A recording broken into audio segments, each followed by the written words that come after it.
बिल्कुल, ये सच्चाई है कि इंसान जितने बड़े ओहदे पर होता है, जितने बड़े पद पर आसीन होता है, उतने ही ज़्यादा उसको अधिकार मिलते हैं और उन अधिकारों के साथ में उतने ही ज़्यादा कर्तव्य भी जुड़े होते हैं। और ये चीज़ साफ-साफ हम देख रहे हैं पुण्यश्लोक अहिल्याबाई शो के अंदर, जहाँ पर तुकोजी भी हैं, गंगूबाई तात्या भी हैं और भी बहुत सारे लोग हैं जिनको अधिकार दिए गए हैं, मगर कर्तव्य भी जुड़े हैं और वो उन कर्तव्यों का निर्वहन जो है कर भी रहे हैं। मगर सबसे बड़े ओहदे पर कौन है?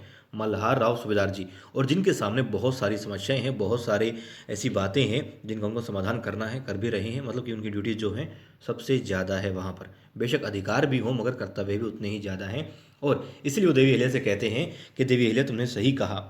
सेवा काल के दौरान बहुत सारे सैनिक जो हैं घायल होकर के मतलब असमर्थ हो जाते हैं और उनकी पालन पोषण की जिम्मेदारी हमारी होनी चाहिए, हमारी ही बनती है बल्कि।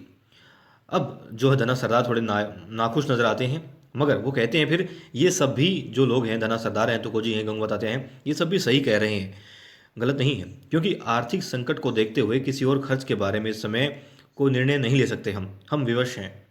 और धना सरदार थोड़े खुश हो जाते हैं इस बात पर। फिर वो कहते हैं हाँ, भविष्य में हालात सुधरते ही हम ज़रूर इस पर विचार करेंगे, विचार किया जाएगा इस बात पर।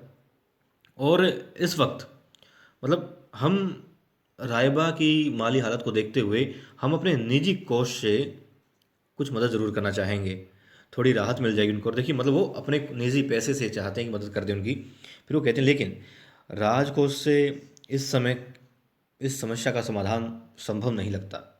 और वाकई में ये बातें सभी कह चुके हैं क्योंकि राजकोष में पैसे की कमी है। वो कहते हैं ऐसा नहीं हो पाएगा अभी राजकोष के माध्यम से। मगर देवी अहिल्या कहती है कि हो सकता है बड़े सरकार। और इस बात को कहते हुए देवी अहिल्या पूरे आत्मविश्वास के साथ में होती है। वो कहती है क्यों नहीं हो सकता है। गंगूबाई तात्या कहते हैं छोटे रानी साहब, अभी आपने हम सबको सुना, हमने क्या कहा। और देवी अहिल्या कहती है गंगूबा काका मेरे पास एक उपाय है। और वो कहती हैं यदि आज्ञा हो सूबेदार जी की, बड़े सरकार की आज्ञा हो तो मैं कहूँ। और उसी आत्मविश्वास के साथ में कि हाँ देवी अहिल्या के पास में यकीनन कोई ना कोई ठोस जवाब होगा, कोई ठोस रास्ता होगा जिसके माध्यम से रायबरा जैसी मतलब रायबा जैसे बहुत सारे जो सैनिक हैं उनकी मदद की जा सकती है इस वक्त भी, इस मुश्किल की घड़ी में भी, जबकि बहुत सारे गाँवों को दोबारा से बसाना है। उसके बावजूद हम सैनिकों की, पूर्व सैनिकों की भी मदद कर पाएंगे। खुश हो जाते हैं युवराज के पिता मल्हार राव सूबेदार जी ये बात सुन करके।